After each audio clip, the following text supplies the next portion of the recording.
প্রিয় সুধী, সকালবেলা টাটকা করলা তুললাম, রান্না করে খাবো। টাটকা সবজির কিন্তু স্বাদে আলাদা, এবং এই সবজিটা আমার পরিবারের সব ধরনের সবজির চাহিদা মেটানোর জন্য এবং নিরাপদ পুষ্টি নিশ্চিত করানোর জন্য কিন্তু আমার এই সব ধরনের সবজি চাষাবাদ করার উদ্যোগ। ছোট ছোট আকারে, বেড আকারে বিভিন্ন প্রকার সবজি চাষাবাদ করে থাকি এবং মন যখন চায় টাটকা সবজি তুলে নিয়ে রান্না করে খাই। আর সবচেয়ে মজার কথা হচ্ছে, সুস্বাস্থ্যভাবে বেঁচে থাকতে গেলে আমাদেরকে নিরাপদ সবজি কিন্তু খেতে হয়। আর নিরাপদ সবজি পেতে হলে নিজেকেই চাষাবাদ করে খেতে হবে। কখনও কিন্তু আপনি বাজার থেকে নিরাপদ সবজি পাবেন না। এই ছোট্ট আকারে একটা বেড দিয়েছি, জাংলার কল্লার জাংলা দিয়েছি।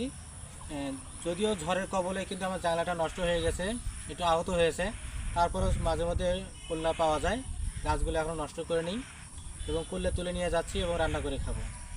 প্রিয় বন্ধুরা, আসুন, সুস্বাস্থ্যভাবে ভালোভাবে থাকতে গেলে অবশ্যই আমাদের নিরাপদ সবজি খেতে হবে।